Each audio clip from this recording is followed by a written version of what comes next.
ইয়াত আমি শুনি বহুত মই দুঃখিত হৈ আছোঁ।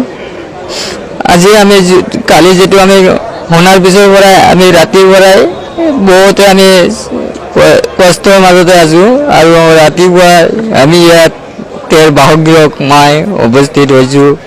আজি আমাৰ কেবিনেটত এটা সিদ্ধান্ত হ'ল যে অসমৰ কোনো হোটেল আৰু ৰেষ্টুৰেণ্টত গো মাংস পৰিৱেশন কৰা নহ'ব। ইয়াত আমি শুনি বহুত মই দুঃখিত হৈ আছোঁ। আজি আমি কালি যিটো আমি শুনাৰ পিছৰ পৰাই আমি ৰাতিৰ পৰাই বহুতে আমি কষ্টৰ মাজতে আছোঁ আৰু ৰাতিপুৱা আমি ইয়াত তেওঁৰ বাসগৃহত মই উপস্থিত হৈছোঁ।